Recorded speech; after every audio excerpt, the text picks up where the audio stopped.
Você já teve que criar um objeto com 10 parâmetros, metade era opcional, você não lembrava nem a ordem? Se você já teve que fazer isso, você vai entender por que o Builder Pattern é muito importante e hoje eu vou mostrar para vocês. Então, bora pro vídeo. O Builder, ele é um Design Pattern, ou padrão de projeto, vocês vão encontrar mais como Design Pattern. É uma solução reutilizável para um problema comum. Então ele não é um framework, nem uma tecnologia nova, ele é uma ideia. Alguém há muito tempo teve o mesmo problema que eu vou mostrar para vocês agora e foi testada essa ideia, reutilizada e foi visto que funcionava. Então não faz sentido você tentar reinventar a roda. Às vezes o problema que você teve ou vai ter, alguém já teve, já testou e viu que dava certo. Então é isso que é um Design Pattern. E por que o Design Pattern existe? Por conta desses fatores que eu comentei com vocês. Então toda vez que você está codando, você vai se deparar com algumas situações. Então você vai ter alguns problemas, como evitar acoplamento, facilitar a manutenção, organizar as responsabilidades. Então, em vez de você inventar de novo a mesma coisa que já existe, a comunidade criou padrões. E fica mais fácil se você segue eles. E utilizando esses padrões, o código fica mais legível, facilita a manutenção, todo mundo conhece esses padrões. Então esse builder, por exemplo, que eu estou trazendo para vocês, é muito famoso. Então você utilizar fica mais fácil. Porque outra pessoa do seu time, por exemplo, na hora que bater o olho no código, já vai entender para que ele serve. E os Design Patterns eles são divididos em 3 categorias. A gente vai começar com a primeira, que é a criacional, mas a gente ainda tem o estrutural e o comportamental. O criacional é bem simples, o próprio nome já diz, trata da criação dos objetos, e isso vai fazer com que a gente consiga reutilizar esse código de forma muito mais simples. Falando especificamente do Builder Pattern, ele trata da criação de objetos de forma mais simples, quando a gente tem, igual eu comentei no começo, quando a gente tem aqueles construtores enormes, com vários parâmetros, alguns opcionais. Então o Builder vai ajudar a gente a poder criar esses objetos de forma mais simples e sem você ter que necessariamente passar todos os parâmetros que você não precisa.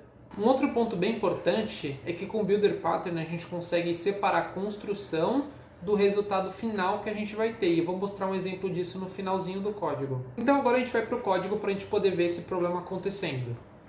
Aqui eu tenho um projeto Java, que ele está bem simples, não tem nada nele, é só a classe main mesmo. Aqui eu estou usando Java 25, por isso que ele está dessa forma. Aí depois eu vou fazer um vídeo disso, explicando as mudanças do Java 25.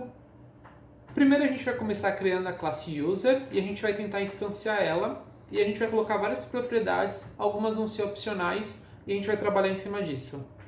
Então, vamos vir aqui, criar a classe User. E agora a gente vai criar algumas propriedades para ela, para a gente poder exemplificar esse problema. Então a gente vai criar o nome,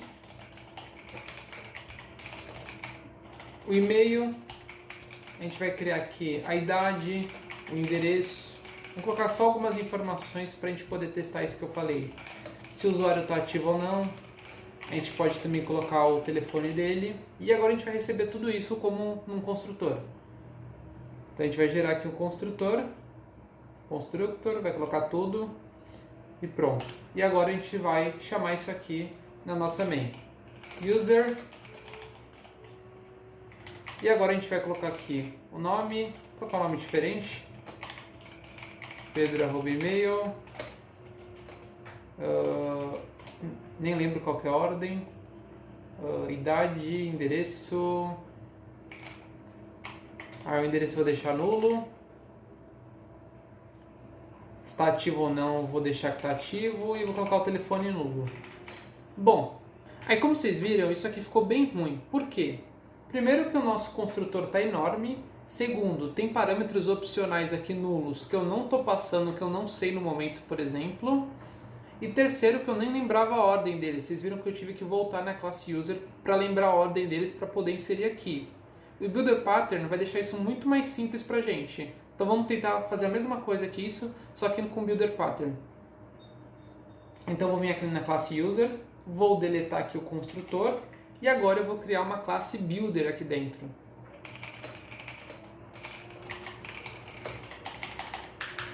E agora eu vou copiar as propriedades para essa classe Builder.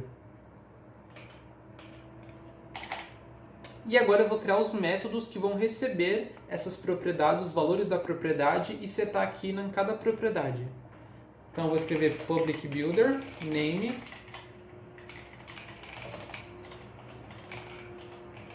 Vou dizer que esse nome que está vindo aqui é o mesmo dessa propriedade, vou atribuir, fazer uma atribuição, e vou retornar this. Vou retornar a própria classe builder. E eu já vou mostrar por que a gente retorna ela. E agora eu vou fazer isso para todo mundo, só vou copiar. Não tem nenhum segredo aqui. E-mail. Agora eu tenho idade e endereço.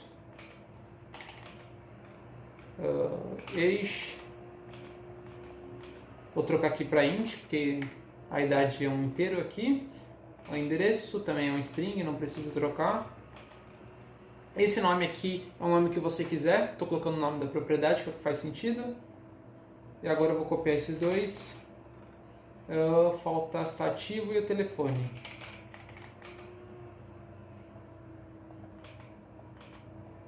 E o ativo, ele é um boolean. E agora o telefone.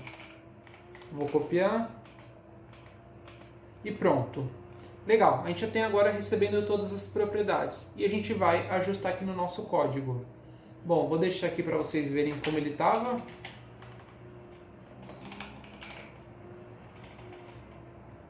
Vamos receber new user builder.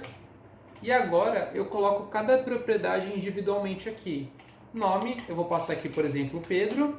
E-mail, pedro@email.com. Coloquei um e-mail aleatório só para fingir que é um e-mail. Active, vou colocar que está ativo. E agora a idade eu vou colocar 20 anos aqui. E eu vou introduzir numa variável. Vocês vão perceber agora que essa... Opa! Deixa eu criar de novo, que ele saiu. User Builder. O que acontece? Ele me devolveu um builder, como vocês podem ver. Por quê? Porque toda vez que eu coloco a propriedade, ele me retorna um builder. Legal. E eu faço isso para eu poder sempre estar criando aqui uma propriedade em seguida da outra. Se ele me devolvesse aqui um user, toda vez que eu chamasse essa propriedade, eu ia ter esse user e não ia conseguir construir o resto das minhas propriedades. Então eu sempre devolvo um builder que eu consigo chamar outra logo na sequência. Então eu coloco o name, dou enter, eu já consigo chamar para a próxima propriedade. Se eu tivesse devolvendo a classe user, eu não ia conseguir, porque a classe user não tem esses campos aqui, não tem esses métodos aqui. Então eu chamando cada uma, eu consigo, devolvendo o builder, eu consigo chamar cada propriedade em sequência. Legal, só que ele me devolveu o builder, e isso não é um user de fato que eu preciso. E como é que eu faço?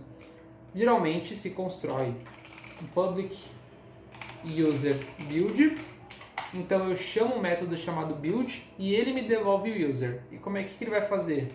Ele vai retornar um novo usuário passando como parâmetro this, que é esse builder aqui. E aqui dentro da user eu vou construir um parâmetro, um construtor que recebe um builder.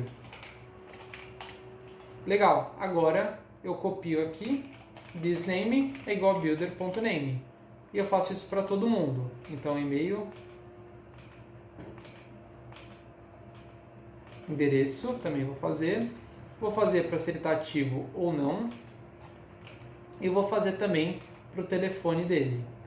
Legal, e como é que isso está funcionando? Porque quando eu passar aqui o build, eu vou criar um novo usuário passando this, que é essa classe aqui. E quando eu chegar aqui, para chamar esse build, para ele me devolver o usuário, eu já vou ter setado todas as propriedades anteriormente. Então, quando eu passar esse builder aqui, ele já vai estar com todas as propriedades setadas. Então, na hora que eu chamar builder.name, ele já vai estar com o nome aqui para passar para a minha classe user. Então, quando eu vir aqui, vou gerar um toString para vocês verem. ToString com todas as propriedades. Eu venho, dou um user builder e rodo. A primeira aqui está demorando um pouquinho mais. E ele está com todas as propriedades aqui, e o endereço e o telefone ele está nulo, porque eu não passei. Perfeitamente da mesma forma que funcionaria ali em cima. Só que com isso aqui, eu tenho um truque a mais com esse builder. Além de dele fazer tudo isso que eu falei que é muito bom, melhorar a legibilidade, eu não ter que ficar passando vários nulos, e todas essas condições que eu falei antes, eu consigo criar o builder antes, sem esse build aqui. E, por exemplo, eu posso só criar até aqui. Aí o que eu vou fazer? Eu vou criar um usuário 1 primeiro. Vou passar as informações que eu preciso. Active true. Build. E vou criar um usuário 2. E vou preencher só o que eu preciso aqui. Aí eu posso vir aqui e printar as duas informações diferentes. Por quê? Esse user builder aqui é essa construção do builder pela metade. Então eu consigo fazer isso também, é muito útil. Em testes também isso aqui é muito útil. É bem importante poder usar em teste isso aqui. Então você tem o Pedro e o e-mail, aí esse user vai ser construído com esse pedaço do user builder mais a cidade e ele estando ativo, e esse de baixo com a idade 30 e ele não estando ativo. Então eu rodo os dois e cada um tem a sua informação. O nome e o e-mail estão iguais, mas o resto não. Só o endereço telefônico também estão iguais porque estão nulo e eu não passei nenhum dos dois. Então nós conseguimos separar a construção do objeto final, melhoramos a legibilidade, melhoramos a manutenção e evitamos criar vários construtores diferentes. Porque imagine o seguinte cenário, onde eu não fosse usar o builder aqui.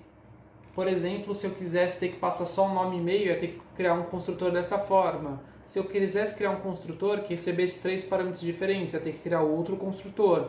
Ia estar lotado de construtores na minha classe. Agora com o builder, ele fica bem mais fácil de utilizar dessa maneira. Tá? Eu consigo reduzir isso e utilizar a notação do Lombok chamada builder. Também funciona.